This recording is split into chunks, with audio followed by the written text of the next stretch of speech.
perceber de que forma eu vou atuar dentro dessas comunidades religiosas, né? Então, foi muito instigante para mim. Eu fui falar com o pároco, e o pároco disse para mim assim, tudo bem, mas eu não posso mais atender a Júlia em confissão, e se ela vier falar comigo, ela também não pode mais comungar, eu sou obrigado a dizer isso para ela. E eu fiz assim, como assim? Né? E aí, calhou que as coisas foram, por força do Espírito Santo, a gente acabou tendo contato com o Dom Peruso numa missa, e ele, amigo de um cunhado meu, que morava em Cascavel, e eu abordei ele. Nós já tínhamos o grupo de católicos LGBTs funcionando ali na paróquia Bom Jesus, enquanto assim como uma pastoral franciscana, né? Estávamos ali, os freis acolhendo a gente, e eu encontrei Dom Peruso, me apresentei e tudo mais, e perguntei para ele se a gente poderia trocar uma ideia, que a gente tinha esse grupo, e se seria possível a gente conversar. E Dom Peruso foi muito pronto, falou, pode agendar com a minha secretária, eu recebo todo mundo, e eu fui lá e apresentei o nosso trabalho, o trabalho do grupo de Curitiba, que até então se chamava Pastoral da Diversidade, enquanto uma pastoral franciscana, né? E apresentei para ele também as minhas dúvidas em relação a como o padre na minha paróquia me orientou. E ele disse que o padre estava equivocado, que minha filha não poderia ser condenada a não comungar para sempre, que não é assim que funciona, que ela poderia comungar, que ela poderia ser catequista. Daí eu falei, mesmo que ela tenha uma namorada? Sim, mesmo que ela tenha uma namorada. Se o padre não quiser atender ela em confissão, vem aqui que o bispo atende. O bispo atende ela em confissão, não entra em conflito, vamos sempre oferecer portas abertas, e onde você não for bem-vinda, você troca de paróquia. Mas não fique entrando em embate com pessoas conservadoras na sua paróquia, porque eles têm mais força, eles usam de ferramentas que você não sabe usar, você não acessa, porque são ferramentas diferentes, não são com base no Evangelho de Jesus, né? Então, a forma violenta como eles vão te rebater, você pode não conseguir lidar com isso. E óbvio, ele tinha razão, mas às vezes a gente questiona ele, né? Porque ficar também muito, só rezando, só isso, aquilo, não ir para os embates, para os diálogos um pouco mais acalorados, também não abre espaços para nós. Então, a última reunião, eu estou falando de coisas que aconteceram, sei lá, uns 8, 9 anos, com Dom Peruso, e a última reunião que eu tive com ele agora, há poucos meses, eu fui para a reunião e no final, foi uma reunião pesada, a gente tinha divergências, coisas a ajustar, e no final ele me abraçou e disse assim, me preveniram que a senhora ia vir brava. Eu falei, já está colocando a senhora contra mim, né? Porque eu realmente, eu chego muito firme, eu sou uma ariana convicta, né, gente? Não sei se vocês acham que tem alguma coisa a ver, mas eu às vezes acho que os astros também estão, né, de alguma forma influenciando, porque são as energias das nossas vidas, né? E eu acho que os astros influenciam sim, porque afinal de contas, as fases da Lua, as questões das mulheres com seus hormônios e tudo mais, a gente sabe que está tudo, né? A minha médica, quando o meu filho mais jovem ia nascer, ela olhou a fase da Lua, falou, você vai ter neném em tal data, porque muda a Lua, né? Então, assim, tem interferência nas nossas vidas, sim, né? Então, eu sou aquela pessoa que, eu sou muito gentil, pareço que tenho uma fala mansa, mas, gente, quando precisa conversar, a gente conversa sério, né? Então, mais ou menos isso, para vocês compreenderem que eu fui buscar conhecimento, eu queria saber o que a igreja estava falando, eu fiz pós-graduação em sexualidade humana para ninguém conseguir me derrubar com um argumento que, né, às vezes seja mais superficial. E não é que eu fico dando carteirada, dá licença, eu sou sexóloga, né? Mas assim, vamos debater no campo do conhecimento, das ideias, né? Olha, tem um autor aqui que é uma pessoa muito boa. Então, eu pego e digo assim, você conhece esse livro, né? Então, quando a pessoa me traz um argumento que eu acho que dá para a gente dialogar, porque tem gente que a gente simplesmente diz assim, que não dá para conversar, mas com pessoas que a gente consegue dialogar, então aí a gente sabe onde é que estão as nossas referências, né? Quem são as pessoas que nos inspiram? Quem são as pessoas que nos inspiram? Ah, eu acho que eu vi o nomezinho dela aí, entrando, não sei, confirmar se a Maria Cristina está ali. Quem são as pessoas que nos inspiram? É? Tô aqui. Aí, ó, tô aqui te ouvindo. Lá. Você acha que eu não viria te ouvir? Quem são as pessoas que me inspiram, né? E não tem como a gente não lembrar de Cris Serra. Então, essa pessoa aqui, ela foi indispensável para a história da rede nacional dos grupos católicos LGBTs, né? E esse livro, e também, deixa eu ver se eu trouxe o outro, não trouxe o outro dela aqui para baixo, porque não peguei na minha estante, mas a Cris Serra é uma pessoa que a gente tem que fazer memória dela, a gente tem que falar da Cris, porque ela trouxe para nós possibilidades de nos posicionarmos, né? De dizermos, olha, a gente quer poder entrar no templo, na igreja, de forma autêntica. Eu falei para minha filha, se você entrar na fila da comunhão e alguém fizer cara feia, ou alguém tirar você da fila da comunhão, você me avisa. Porque se você não é digna de comungar, eu também não sou. Né? Quais são os nossos pecados? Então, eu acho que a Cris, ela sempre trazia essa palavra para nós, e ela nos empoderou para pensar dessa forma, né?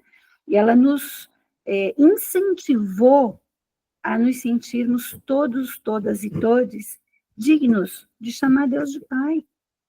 É o nosso paizinho, sim, ou é a nossa mãezinha. Por que Deus tem que ser o pai, né? Ele pode ser a nossa mãe. Então, eu acredito muito nisso. As pessoas que vieram antes de nós, os gays, as travestis, as lésbicas, lá dos anos 80, fizeram história para a gente poder hoje estar aqui, numa boa, enquanto mães, enquanto pessoas LGBTs, dialogando com naturalidade, né? Não há nenhum tabu sobre a sexualidade de nossos filhos, as nossas sexualidades, elas não podem ser vistas como tabu.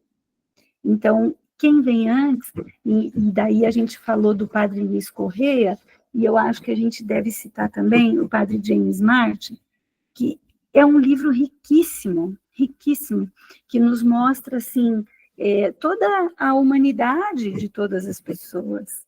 Ele traz ali um momento em que ele traz as parábolas das pessoas LGBTs, é muito emocionante. E eu uso isso nas minhas falas, nas minhas palestras, porque são coisas que a gente não pode desprezar. Ao contrário, a gente tem que valorizar imensamente todos os que vieram antes de nós, e a partir daqui a gente multiplicar isso para mais pessoas. Beleza até aqui?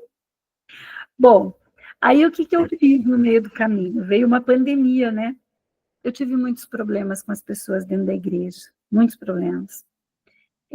As catequistas queriam me tirar, fizeram lá uma reunião que eu não podia mais dar catequese, porque, gente, já pensou se eu chego lá com a bandeira gay e digo que é o maior barato ser LGBT, né?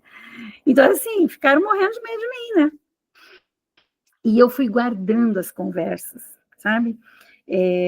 Debates, assim, que a gente tinha no WhatsApp, conversas com o padre, que era o pároco da minha paróquia, ele falava as coisas e eu questionava ele, e eu guardei tudo, eu fui guardando quase que como se fosse assim um diário, os psicólogos gostam disso. Tem uma coisa que te incomoda, você escreve a sua história, né? Sem ter nenhum conhecimento disso, eu não fazia terapia, mas eu fui guardando, eu fui escrevendo, parecia que aquilo me ajudava de alguma forma. E aí veio a pandemia, e a minha filha lésbica, ela é jornalista. E quando veio a pandemia, nós precisamos, ela mora em Toronto, e nós precisamos colaborar com a manutenção dela em Toronto, porque não renovou o visto de trabalho dela lá. E ela dizia assim, como é que eu vou conseguir retribuir, mãe, para vocês, toda essa ajuda que vocês estão me dando? Porque eu dizia assim, você quer voltar para o Brasil? Não. Eu falava, então fica. Então fica que a gente vai dar um jeito de mandar o dinheiro do aluguel e tal. Mãe, como eu vou poder retribuir? Falei, olha, eu estava com a ideia de escrever um livro, você não quer me ajudar? Você é jornalista. Ué, perguntou, como é que eu vou retribuir? Minha filha, você vai me ajudar, você vai me dar alguma orientação para esse livro sair. Né? E aí mandei para ela as primeiras escritas, quase como o meu diário, e ela falou, mãe, você tem uma história boa para contar. Você tem muita coisa guardada, vamos escrever sim. Então, eu mandava para ela a minha escrita e ela dizia assim, mãe, você pode me entregar um pouco mais disso aqui. Você pode descrever o local, a memória afetiva que você tem sobre aquilo. Então, ela me ensinou a escrever sem escrever por mim. Então, acho que, assim, tipo, nas primeiras 70 páginas ali, que era o que eu tinha já muito escrito, ela passou uma orientação. E aí eu mandava muito para ela, o que você acha disso? Aí ela dizia assim, você está se tornando uma escritora. E eu dizia, uau, né? A primeira vez que eu mandei para Metanoia, para a editora, também a Malu, maravilhosa, né? Foi a mesma editora da Cris Serra, e que ela me tratou como autora. Eu falei, meu Deus, gente, que história é essa? Eu sendo vista como uma autora. Ué, mas não é? Então, eu acho que às vezes a gente tem um pouquinho de complexo, assim, né, de perceber o nosso papel também nesse mundo, né? Então, a gente precisa assumir isso. Ah, existe um lugar que eu estou me colocando, que meio que minha filha me coloca, né? Que, na verdade, a Júlia fez isso tudo comigo. Esqueci de falar que a gente criou o Grupo Mami, Mães de Amor Incondicional, porque a Júlia me pediu ajuda para a mãe de uma amiga. Né? E a partir dessa ajuda para uma mãe, a gente percebeu que a gente podia ajudar muitas outras mães. Então, sempre é a Júlia me puxando, me mostrando. Então, eu costumo dizer, a minha filha lésbica me fez entender a minha verdadeira missão nesse mundo. Ela é instrumento de Deus na minha vida para que eu entenda que a minha missão não era ser catequista, não era ser dentista, a minha missão era muito além daquilo, né? A minha filha Júlia me fez voltar a estudar, então eu estudei também, além de sexualidade humana, eu fiz o curso de fé e política do Cefep, que é pela PUC-Rio, então eu sou especialista em política, formação política para cristãos, leigos e leigas. E agora eu estou fazendo mestrado em direitos humanos.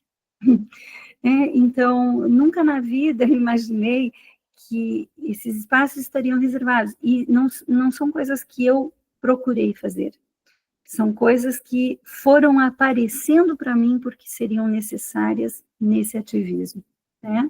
Então, assim, a minha obra, por enquanto, é uma só, é esse livro aqui, Um Café na Fronteira, porque eu digo que o que nós fazemos é um diálogo de fronteira. Eu trago aqui no livro, vou ler a introdução do livro, é rapidinho, para vocês entenderem um pouco do que eu falo. A fronteira é o espaço onde as culturas e a linguagem se misturam. Tem gente de um país e de outro. A comunicação pode ser em ambas as línguas, ou em uma terceira língua, com tudo misturado.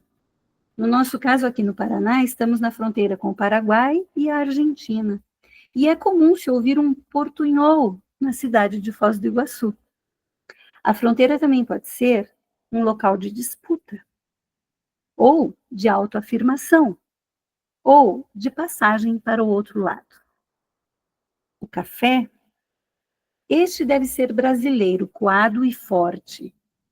Pode ser acompanhado de um pão de queijo ou de chocolate. Foi durante um café de sábado que eu entendi o significado do diálogo de fronteira. Mães cristãs que ficaram sem ação diante da descoberta da homossexualidade de suas filhas e filhos, reuniram-se para conversar e surgiu o MAMI, Mães de Amor Incondicional. Atualmente, a maioria das mães e pais do grupo pratica alguma religião. No cristianismo, algumas estão inseridas em comunidades católicas, atuando em pastorais, outras são de igrejas evangélicas.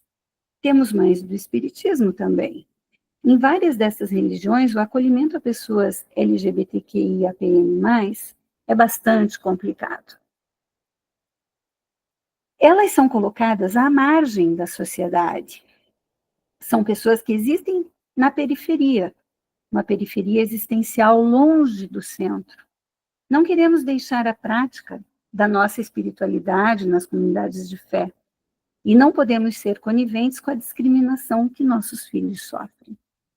O nosso grande desejo é que eles possam escolher a religião, se desejarem seguir alguma, e que sejam integrados no contexto da comunidade de fé a que pertencem. Entre o dilema do pecado da homossexualidade, entre aspas, e a felicidade de nossos filhos, vamos tentando dialogar na fronteira. Por muitas vezes sentimos a comunidade dividida em grupos, em caixinhas dentro das quais tentam nos colocar ou das quais nos excluem. Já sofremos discriminação. Já vimos nossos filhos desistindo das comunidades de fé. Poderíamos simplesmente mudar de igreja ou não ir a nenhuma, vivendo a espiritualidade fora do templo, o que pode ser ainda mais intenso. Mas esta não é a nossa opção. Queremos promover a reflexão dos fiéis, ou não, sobre o tema da homossexualidade. No entanto, ao conversar na fronteira, nos deparamos com resistências de ambos os lados. É preciso diplomacia, boa vontade, disposição e conhecimento de causa para encontrar um canal de comunicação. Muitas vezes ouvimos das pessoas LGBT sobre a resistência em buscar ou se manter na igreja. Tem tristeza, raiva, desânimo em relação aos líderes religiosos e aos fiéis. Por outro lado, sabemos muito bem dos discursos de exclusão às pessoas que vivem a diversidade sexual. São clássicas as frases, citando Levítico, padres fazendo enormes sermões para fazer o gay se sentir mal e tentar negar a própria sexualidade. Igreja que promove exorcismo e cura gay, entre outras coisas. Tudo isso faz parte também da nossa história. Mas este livro trata, acima de tudo, do amor pelos nossos filhos. Traremos experiências boas e não tão boas, provenientes do reconhecimento de que nossas filhas e filhos podem estar ocupando espaço nas periferias existenciais. Desejamos que, ao final dessa leitura, tenhamos alcançado o objetivo de sensibilizar, ou, ao final deste encontro, alcançaremos o objetivo de sensibilizar a cada um e cada uma de nós, né? Eu até me perdi, porque daí eu estou querendo falar daqui, né, do nosso encontro. Alcançando o objetivo de sensibilizar a leitora e o leitor por esta causa, e que pessoas mais humanizadas possam influenciar a construção de uma sociedade mais justa e mais inclusiva. Talvez a sua família seja LGBT, e você esteja aqui buscando respostas. Talvez você as encontre, mas não temos a pretensão de expor fórmulas milagrosas. Apenas lembramos que a vida e os afetos se alimentam do amor. O amor é a resposta para tudo. Esperamos que a fronteira seja o lugar do encontro e do abraço no irmão e na irmã que estava longe e atravessou o limite imaginário para sentir o acolhimento e o afeto. E que, após termos feito a experiência do encontro e do abraço, sejamos capazes de trazer nossos filhos para a posição que nunca poderiam ter imaginado em perder, a posição de pessoas dignas, filhos, filhas e filhas de Deus, para quem acredita nele. Chamo a atenção para o que tem sido chamado de linguagem neutra ou linguagem inclusiva, há quem goste e há quem critique. Em alguns trechos essa linguagem vai aparecer, em outros ela será binária, vai variar, sem nenhuma lógica acadêmica, sem o rigor das pautas LGBTs, mas isso não diminui a intenção de apresentar experiências importantes vivenciadas por uma mãe, que se importa mais com o abraço e a acolhida do que com o rigor das normas, e que, por ser um ser em transformação como é, está se adaptando às mudanças. Essa é a introdução do meu livro, e eu acho que ela fala muito de como eu senti essa escrita, né? Eu trago experiências de conviver com uma pessoa trans que veio antes da revelação da minha filha, e trago experiências com a igreja, enfim, mas eu acho que nós poderíamos abrir um pouquinho para vocês falarem, para fazerem perguntas, e a partir das perguntas eu posso ir contando alguma outra história, o que vocês acham. E posso até ao final apresentar também um pouco da minha pesquisa no projeto de mestrado e do que ele se trata. Vamos fazer assim para ficar um pouquinho mais dinâmico? Claro. Opa, vamos lá, então vamos combinar assim. Quem quer falar tem a opção aqui de levantar a mão. Ali a gente vai seguindo a ordem de quem colocar por ali. Ou senão você pode ligar o microfone, se ninguém... alguém tinha erguido a mão aqui que eu vi, eu não consigo achar onde, porque não aparece para mim. Quem tinha pedido para falar? Bom. Perguntas para a Silvia. Vamos lá, gente, aproveitem.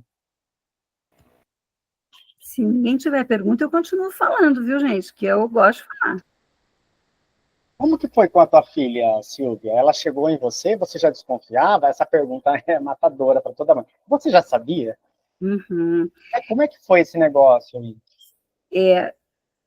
Então, a Júlia fez o primeiro ano de faculdade, e aí lá ela encontrou com mulheres, se relacionando com mulheres.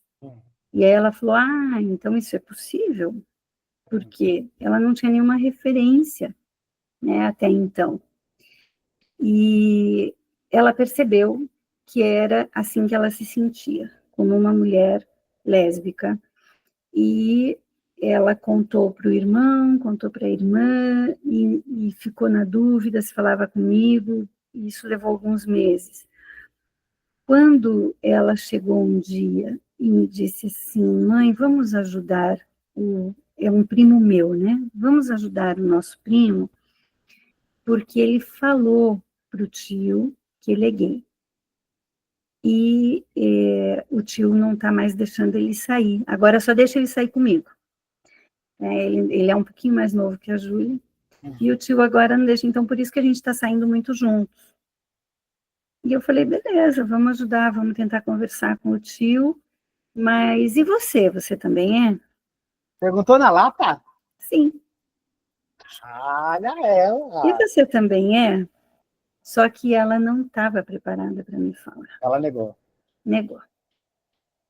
Ela negou, e daí o que é o ruim? Porque a partir do momento que ela negou, eu insisti um pouquinho, e aí falei coisas inadequadas, né? Porque a gente não tinha vivência, a gente não estava preparada. Não estava preparada, não tinha experiência, então ela disse que não, eu falei, não, porque veja, né, às vezes pode ser, né, e tal, e aí não foi legal. Mas daí acho que passou um mês, e ela veio, a gente lembra assim, quando as coisas são marcantes, a gente lembra com que roupa a gente estava, em que peça da casa a gente estava, né, o que a gente estava fazendo.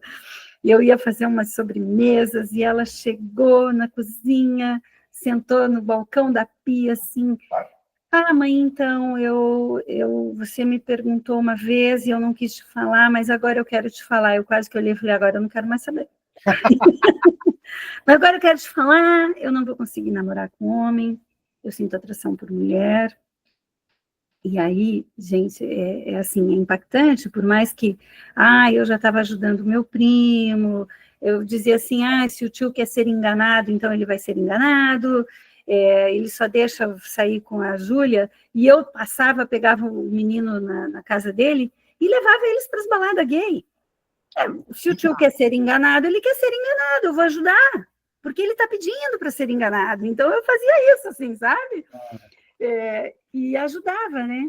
Então, aí, quando ela falou, eu falei, meu Deus, né?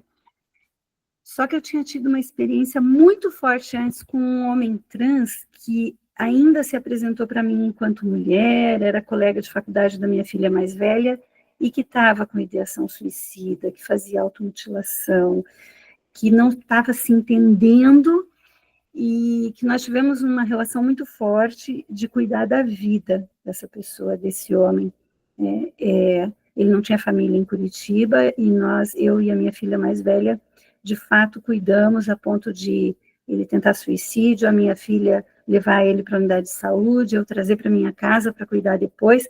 Então, essa foi uma experiência que eu tive uns 2, 3 anos antes.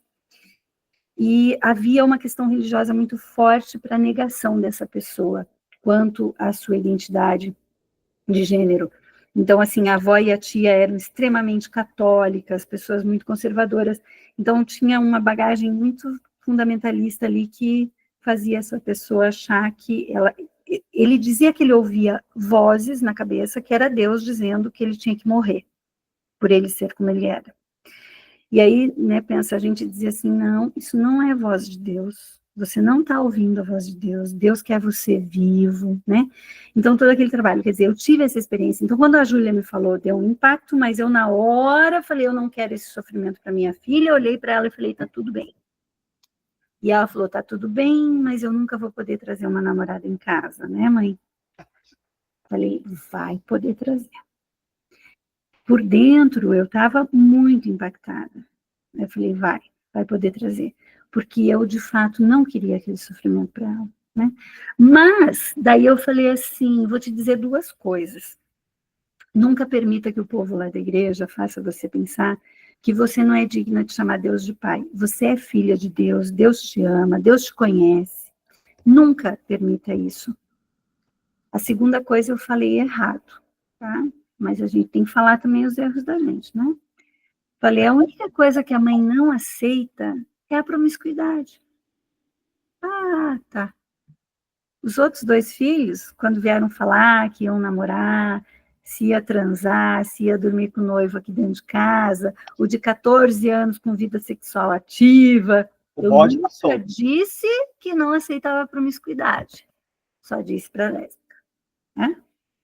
É isso que mãe faz, sabe, gente? Porque a nossa estrutura, a forma como a gente foi educada, ela tem esse peso moral sobre a pauta da diversidade sexual. Eu já pedi muito perdão para ela sobre isso, né? Enfim, ela disse que eu também errei em outros momentos, e eu digo, não falei isso. Falou, mãe. Então, veja, eu acho que não falei, que eu fui uma mãe super acolhedora, mas ela que ouviu não esquece, né? Então, assim como eu também não esqueço coisas que as pessoas da igreja disseram para mim, né? Então, às vezes as pessoas que magoam, elas nem lembram do que fizeram. Mas tem outras que magoam com a intenção mesmo, uma prima homofóbica, horrorosa, e que eu falo dela também no livro. E gente, essa mulher, quando foi aquele atentado em Orlando, que o cara matou 49 pessoas e, por fim, tirou a própria vida, uma prima minha falou que tinha mais é que morrer mesmo e tal, dentro da casa da minha mãe. Então, isso causou um desconforto, meu filho ficou mal, e eu me posicionei, eu falei, olha, mãe, eu não frequento a sua casa se ela estiver aqui, tá? Então, quando tiver festa e tal, a pessoa é homofóbica, eu não venho mais, a senhora escolhe quem a senhora quer nas suas festas, porque eu não vou frequentar a casa com pessoas, assim, que desejam a morte da minha filha. Não dá, não dá. E, gente, pasmem, essa prima, há 2 ou 3 semanas, eu estou falando de uma coisa que aconteceu, acho que há uns 8 anos, ela me pediu perdão. Ela me abraçou chorando, me pediu perdão. Perdão pelo que eu fiz para você e para os teus filhos. Lindo. Sabe? Então, a gente não pode desistir. Não pode, né? E eu falei, tá tudo bem, eu só quero ver você bem, eu quero ver você feliz, porque, na verdade, eu via essa pessoa muito infeliz. Só que eu não foi assim, ai, misericórdia, que a pessoa tem uma vida infeliz. Não, eu conheço um monte de gente que tem vida infeliz e que não é perverso. Então, não é assim, misericórdia e tal. Não, pasmem, tem muita mãe que começa a falar comigo e o grande medo delas é assim, agora meu filho vai para o inferno?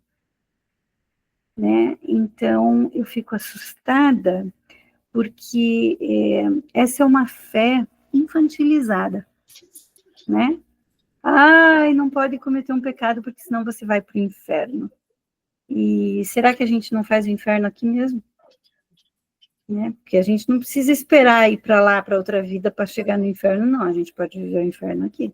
É só uma questão de escolha. Né? Então, quando elas me perguntam, meu filho vai para o inferno, eu digo, define inferno para mim. Aí eu digo, defina pecado para mim. O que é pecado? Vamos parar para pensar, o que é pecado? Alguém consegue definir para mim o que é pecado? Vamos tentar?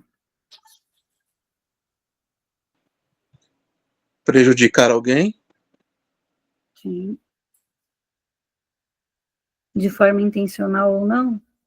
Porque se a gente prejudica de uma forma não intencional, será que é pecado? Às vezes a gente prejudica sem perceber. Às vezes a gente faz uma fala que a gente não está percebendo onde está chegando. Por isso que o estudo, o aprendizado é tão importante, por isso que esses grupos são tão importantes. Né? Porque a gente não pode dizer que a gente ignora algumas situações, né? É igual, a lei diz que você tem que andar de cinto. Eu não sabia que tinha que andar de cinto, então tem que me perdoar. A gente não pode dizer que não conhece a lei, né? E a lei da nossa religião, a lei maior é o amor. Então, eu entendo que pecado é o que a gente faz quando a gente despreza, né, não deixa de dar prioridade ao amor e permite que o ódio trabalhe numa situação. E aí a gente vai estar produzindo situações de maldade, né, de prejudicar alguém. Então, sim. Então, eu diria assim que pecado é tudo aquilo que a gente decide fazer, tirando o amor daquela ação, com a intenção de prejudicar alguém. Que aí, né, a gente pode começar a enumerar os pecados aqui. A minha filha, a Mara Maxine, decidir constituir uma família com a Maxine, ser acolhida em casa, e na casa dos pais da Maxine. Onde é que está a falta de amor e a intenção de prejudicar alguém? Né? Lógico, podem daí vir outras definições de pecado que vão envolver questões morais, mas aí são questões morais. Né? Não tem a ver com o pecado daquilo que a gente fala do Evangelho de Jesus de Nazaré. O Evangelho de Jesus de Nazaré traz muito claro o que é ser discípulo e discípula de Jesus. Então, se a gente está optando por não ser esse discípulo, aí a gente que arque com as consequências disso. Né? E que eu digo o seguinte também, será que o inferno existe? Ou foi uma coisa que inventaram para controlar a gente? Para fazer com que o pobre aceite de forma submissa a sua pobreza, porque na outra vida você vai viver o paraíso. Então aceite a tua pobreza agora, porque o que é seu está reservado para outra dimensão. E aí a pessoa se acomoda, ela diz, ok, tá tudo bem, Deus está olhando por mim. Porque é uma forma de controlar. Então, assim, é um questionamento, gente. Eu não estou dizendo se eu acredito ou não acredito, não sei, eu tenho dúvidas. Mas se eu chegar lá no inferno, eu volto para contar para vocês. Tá? Porque, segundo algumas pessoas, o que está reservado para mim é o inferno. Né? Para mim, para minha filha. Né? E eu não acredito nisso. Eu acho que Deus se utilizou de nós, da nossa família, de tantas formas, para promover a união. E aí vem a questão do grupo Mani, né? A Júlia, logo que ela se revelou e que ela pediu para eu ajudar o primo, ela também veio e falou, mãe, sabe a Lari? A Lari é filha de uma conhecida nossa e a gente se viu gestante, eu e a mãe da Lari. E aí ela era meia parente, assim, de uma parente minha, e a gente pegava praia no mesmo condomínio e a Júlia e a Lari jogavam futebol com os homens na areia da praia e elas davam olé nos homens, né? E assim, adolescentes, batiam um bolão, né? E a Lari é um pouquinho mais velha, então ela revelou para a mãe dela antes da Júlia. E foi um caos. Então, quando a Júlia revelou, a Lari se abriu para ela, falou, minha família vive um inferno, faz 5 anos que minha mãe não quer saber de mim, né? E aí a Júlia pediu para mim, mãe, tem tenta falar com a tia Jo, vamos ver se a gente consegue ajudar essa família. E por causa disso o nome existe, sabe? Porque veio a calhar que a Jo veio falar comigo no consultório para buscar um atendimento odontológico. Não sei se eu falei para vocês, né? Mas eu sou dentista nas horas vagas, né? Mas ela trouxe o filho para tratar o dente, a gente começou a conversar e eu falei que a Júlia tinha uma namorada. E quando eu falei, ela se jogou assim, ela se soltou e falou, a Lari também. E me perguntou, você tá bem? Falei, eu tô. Ela falou, eu não tô. Eu não tô nada bem, eu tô tomando medicamentos, eu tô com terapia, psiquiatra. Eu pensei em me matar porque o meu marido é caminhoneiro, ele viaja a semana inteira e sou eu que educo os filhos a semana toda. Então, se ela tá assim, a culpa é minha. Então, essa é outra demanda das mães. Ao medo do pecado, a culpa é minha, fui eu que eduquei, porque a gente é separado, eu e o pai, então ele ficou com a referência só do feminino, por isso que ele é gay. As demandas, assim, como é que eu vou contar para minha mãe, para minha família? Ah, eu sou a caçula de 13 filhos de japoneses, super conservadores, como é que eu vou falar para os meus irmãos? Minha filha, eu não sei como é que você vai falar para os seus irmãos, mas assim, a realidade não vai mudar, né? Mas só que a gente acolhe as pessoas com todo o carinho, permitindo que as pessoas falem. A gente faz muito assim de ouvir o máximo que a gente pode das pessoas, para depois começar a articular. Porque elas mesmas me dão provas de amor com os filhos, né? As mães amam os filhos. Então, à medida que elas vão falando, eu digo, me fala do seu filho, me conta quem é Fernando. Ah, ela já dá um sorriso. Nossa, ele é o meu filho maravilhoso, ele é o mais ligado em mim e tal. E aí elas começam a contar do filho. Eu digo, eu não conheço ele, me fala dele. E aí elas me trazem coisas maravilhosas. E aí quando eu vou dar o retorno, eu digo assim, mas importa mesmo a sexualidade dele? Quem ele vai amar na vida dele? Ou o que importa é essa pessoa que você me apresentou, né? Então a gente tem formas de atuar. E aí, com essa mãe, especificamente a Jo, eu chamei outras duas mães de gays, que eram minhas pacientes, minhas amigas, e eu e a Jo, mães de lésbicas. E o curioso é que no nosso encontro, a gente se encontrou assim, vamos contar das nossas dúvidas, das nossas vivências com os nossos filhos, e a gente estava engatinhando ainda nisso. E as mães não falavam a palavra homossexual. Elas diziam assim, eu descobri isso quando eu mexi no celular dela.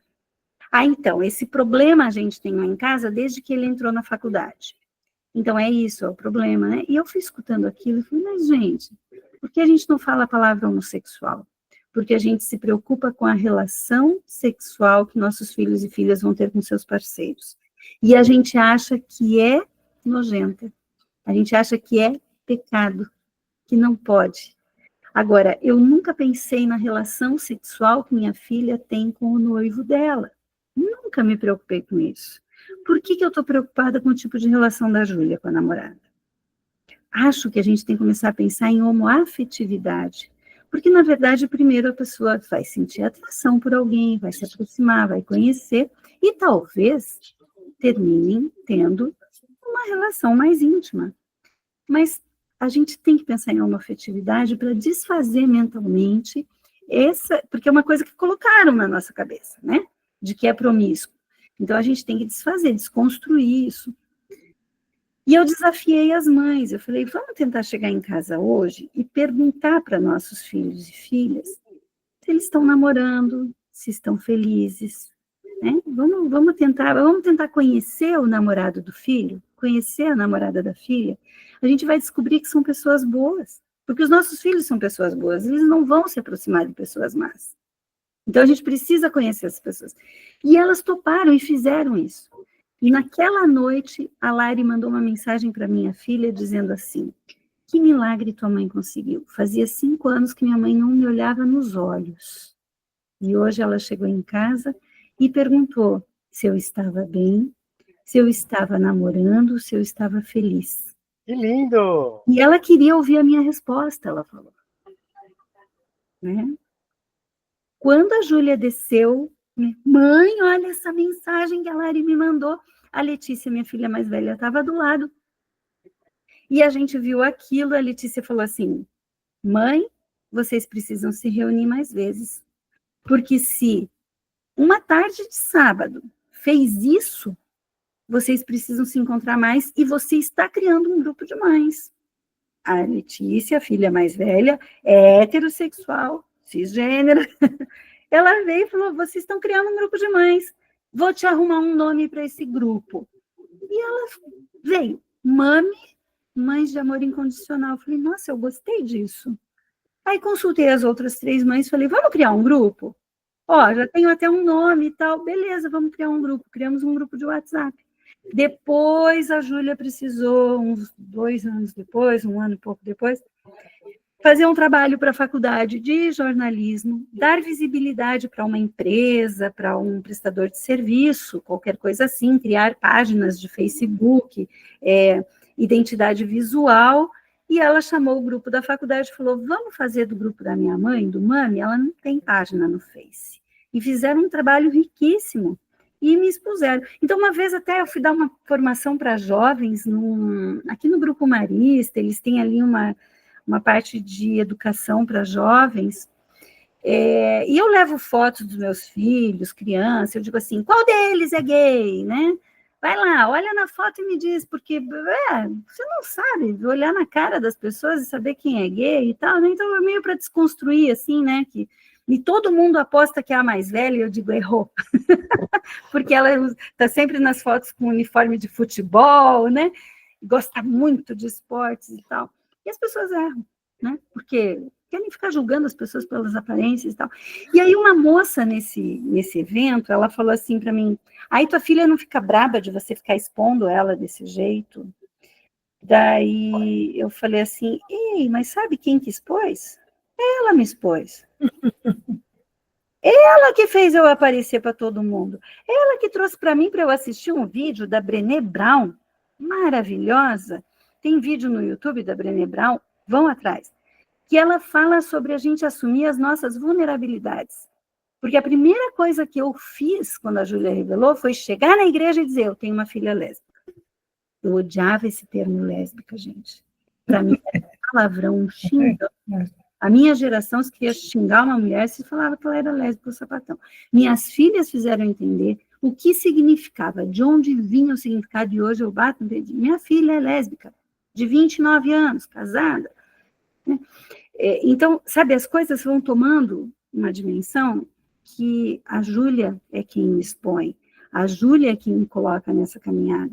E eu penso que, de fato, a Júlia é o anjinho, ela é um instrumento de Deus para que eu possa ajudar outras famílias, porque a gente já pegou famílias destruídas, que assim, pai, mãe e 2 filhas, cada um morando num apartamento diferente, tiveram uma conversa comigo e com meu marido aqui em casa, reestruturaram a família, e isso faz uns 8 anos, o casal voltou, o casamento, reataram, eles são nossos amigos, eles dão palestra também. Então, se não é por Deus, por que é então?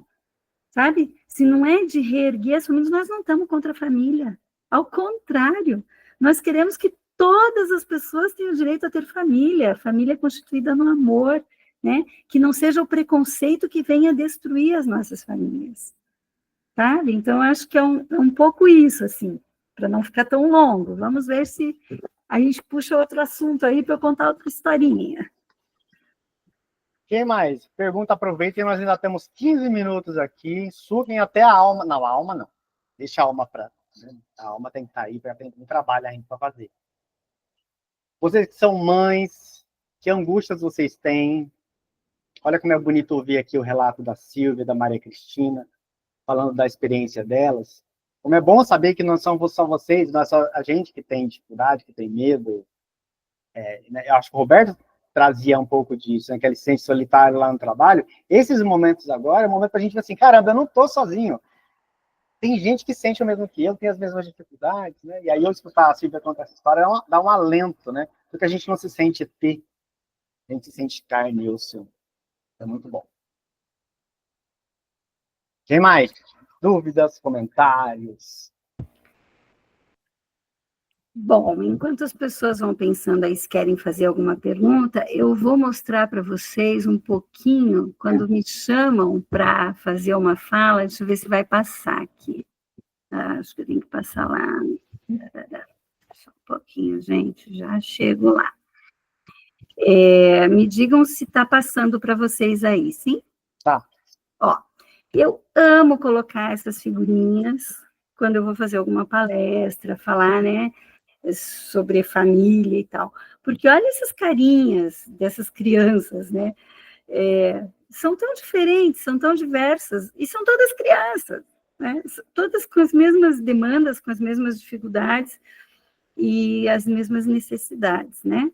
Mas todo mundo tá, ai, quando o nenê vai nascer, ai, como é que vai ser e tal, ai, se tiver alguma deficiência, alguma dificuldade, mas ninguém está preparado para isso, para uma criança LGBT, né? Porque a gente até fala, ai, que Deus ajude, que venha com saúde e tal, mas ninguém fala, será que vai ser gay? Será que vai ser trans, né? Porque não faz parte da nossa estrutura de sociedade. E aí eu trago... A gente faz o contrário disso. Que é fazer um chá, revelação, justamente para falar, vai ser macho. Ai, que coisa que eu tenho com esse chá de revelação. A revelação ser gay? Não tem. Né? Não tem. A gente devia fazer a partir de agora.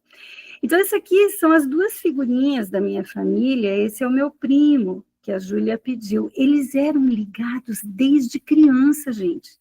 Eles eram parceirinhos um do outro. E esse menino é filho de um tio meu, ele é meu primo.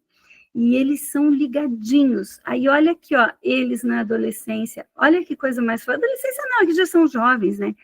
Olha que coisa mais fofa, né? São amorosos um com o outro.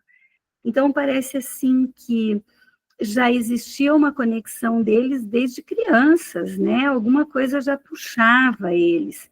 E eu vou passar lá para frente, costumo fazer uma fala assim, ó, que eu trago lá da fecundação, sabe, as encruzilhadas, as coisas, como vai se definir o sexo biológico do bebê e tal.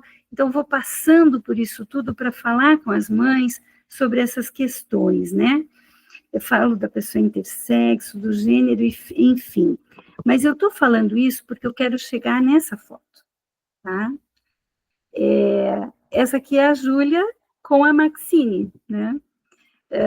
Pessoas normais, pessoas que se amam, que vivem aqui na nossa família, na verdade vivem em Toronto, né? E lá no final da palestra, depois de falar tudo, então eu trago assim, tipo, ó, parem com a violência, né? O que a gente não aguenta mais é esse tipo de coisa, é a gente saber que a gente é o maior país católico do mundo, é o segundo maior país cristão do mundo, e a gente ainda produz violências, e violências baseadas numa crença religiosa, né? E a gente quer muito mais isso, então eu sei que talvez esteja pequenininho para alguém, mas isso aqui é uma menina numa manifestação que a gente fez do 8 de março, e a plaquinha que ela carrega é assim, o feminismo nunca matou ninguém, o machismo mata todos os dias. Olha, uma menininha gracinha, peguei ela de costas, óbvio, pedi para a mãe, não identifiquei, os cuidados que a gente tem quando a gente faz alguma foto com criança, né? E família, gente, é isso aqui. Essa aqui é minha família, no casamento da Júlia. Então, aqui esse do canto esquerdo é o Leonardo, meu filho caçula, com a noiva dele, a Isa. Aqui no outro canto é o Diego, meu genro, casado com a Letícia, minha filha mais velha. E aqui, meu marido, a Júlia e a Maxine. O casamento delas teve 200 pessoas, os votos que elas fizeram foram incríveis, a ponto de nós termos casais héteros dos nossos amigos, a mulher vir para mim, depois da cerimônia, e dizer assim, eu nunca vi meu marido chorando tanto num casamento. As pessoas vinham dizer assim, eu nunca acreditei tanto na união de duas pessoas como eu acreditei na união dessas duas hoje. Porque a forma como elas falam, como elas declaram o amor para testemunhar aquela união, para as pessoas estarem ali, foi algo assim, de Deus mesmo, sabe? Então, ao final, a gente não pôs nenhum padre, a Maxine é judia, então ela dizia para mim, você quer colocar um padre? É do teu gosto? Pode pôr. Eu falei, não, o casamento não é meu, o casamento é de vocês. Mas se for importante para você ter um padre, tudo bem, mas eu não vou fazer assim, em nome do pai não sei o quê, porque ela é judia, né? Falei, não vai ter nada disso. Mas nós colocamos os avós para darem uma bênção para elas. Então, os avós foram e a minha mãe fez uma fala e eles abençoaram e eu chamei a atenção para minha mãe, abençoa em nome de Deus, mãe, porque a Maxine não acredita no pai e nós não vamos impor isso, no filho, né? Não acredita no filho e nós não vamos impor isso a ela. Então, pede para que Deus abençoe as duas e o Deus é o mesmo, né? Então, um pouquinho isso, só para trazer, né? E aí, lógico, gente, agora eu estou fazendo mestrado em Direitos Humanos e a minha pesquisa vai tratar do direito ao acolhimento familiar para as pessoas LGBTs, entendendo que o direito à família é um direito humano. Então, a gente vai também chegar a provocar o que está acontecendo dentro, por exemplo, do Conselho Tutelar, quando uma criança LGBT esteja sofrendo maus tratos na família por conta de LGBTfobia. Então, a gente quer chegar numa provocação bem profunda, e eu acho que eu vou ter que fazer doutorado para conseguir alcançar o meu objetivo, porque eu acho que é uma coisa muito séria para eu conseguir só no mestrado, não que o mestrado seja só, mas eu acho que é uma caminhada que aí com 2 anos talvez eu não consiga aprofundar tanto como eu desejo, né? Acho que é isso, podemos conversar mais um pouquinho, né, Fernando? Podemos. Alguém tem alguma pergunta? Comentários? Aproveite, estamos nos finalmente.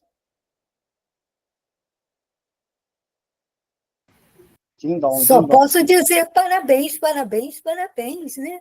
Opa, quero muito que você vá para o doutorado, sim, vai lá, vai aprofundar essa pesquisa que é muito importante. Nossa, quanto mais pessoas nós tivermos, gente como você, né, é muito importante para nós. Nós somos uma voz que precisa ser multiplicada cada vez mais, né? Então, assim, fico muito feliz mesmo. Obrigada. E sabe que no programa de Direitos Humanos aqui da PUC, ele é um programa interdisciplinar, e é Direitos Humanos e Políticas Públicas, né? Quando eu apresentei o meu projeto na banca, a professora que está lá desde que o programa começou, acho que 12 anos ou mais até, ela disse que nunca ninguém tratou de família no programa deles. De família, de uma forma geral, não só de famílias LGBTs. E eu não vou tratar de família LGBT do ponto de vista das pessoas LGBTs poderem constituir família, mas de elas poderem permanecer nas suas famílias após a revelação. Permanecer com dignidade. Com dignidade, né? Então, veja, nunca trataram de família, ou seja, nós estamos dentro de uma pontifícia universidade católica que não está valorizando as famílias, né?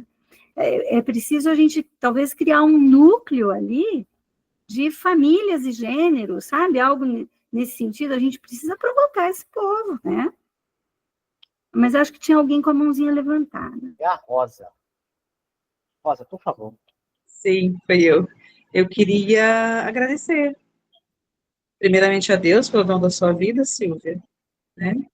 Pelas palavras, pelos ensinamentos, por sua história, por você existir, né? A gente não se sente só, sabendo que é uma mulher como você. E vai à frente, estamos aí junto, né? Somos mães, guerreiras, né? Eu falo que é um dia por vez e não vamos desistir. Obrigada, viu? Gratidão. Obrigada, Rosa. E está convidada a entrar para o Grupo Mami. Nós temos mães do Brasil todo, viu? Já quero. Já quero. Obrigada. E lembrando isso também, que provavelmente na sua cidade, no seu estado, pode ter ali o Mães pela Diversidade, o Mães da Resistência, tem alguns que são famílias pela diversidade. Então, existem diversos grupos e você pode procurar o que está mais próximo de você e participar, mas é importante a gente estar trabalhando em rede, a gente saber que existem grupos em algumas cidades, porque às vezes a gente precisa indicar mães a buscarem alguma coisa próxima, né? Mas como o Mami tem essa pegada, assim, bastante pelo WhatsApp, nosso grupo é muito legal, porque a gente não fica ali colocando figurinha, coisinha. Vem ali, olha, esse artigo aqui é legal, alguém põe lá e vai servir para todo mundo. Olha essa entrevista que alguém fez. Então, a gente tem esse cuidado, é um grupo que funciona muito bem, sabe? Eu quero. Vale a pena. Mas também vale a pena você procurar na sua região algum grupo. Tá, aqui, bom, vou tentar ver o que eu consigo, mas aqui eu estou participando de um grupo de Diversidade Católica, é o Padre Calazans, que está à frente, junto com a irmã Rosângela. Mas, assim, desse grupo, acho que estou eu de mãe, mas são casais mesmo. Então, eu acho muito interessante. Muito bom. Vou tentar procurar, ver se tem alguém. Silvia, se alguma das mães ou outra pessoa quiser achar o teu contato, esse conteúdo será gravado, está sendo gravado, outras pessoas assistirão depois. Se alguém quiser entrar em contato depois contigo, telefone, e-mail, LinkedIn, Instagram, por favor. Então, no Instagram é bem simples, é Silvia Creus. Eu vou até escrever aqui no chat para vocês, mas vocês podem também me chamar direto no celular, no WhatsApp, 41 Ela responde rápido. 999741551. E no Instagram, Mami Curitiba. Curitiba. Muito bem. @Mami Curitiba. Mami Curitiba, exatamente. No Instagram é isso. E no particular, Silvia Creus, com Z no final, vocês me encontram também. E eu procuro responder o mais breve possível, porque acho que tem coisas que tem pressa, né? Quando a gente tem alguém com ideação suicida, a gente não pode deixar para depois. Às vezes tem mãe desesperada, quando ela cria coragem de procurar a gente tem que responder rapidinho, está disponível, porque senão depois ela vai protelar de novo, né? Então a gente tem esse cuidado. Vamos tirar uma foto? Por favor, quem puder ligar a câmera, passa perfume antes, e aí a gente vai fazer um print. Quem não puder ligar, tá tudo bem, gente. Tá tudo bem. Olhem para a câmera, por favor. Só tá ligando devagarzinho. Vamos lá. Silvia, você tem seu livro? Você pode deixar do seu ladinho, por favor?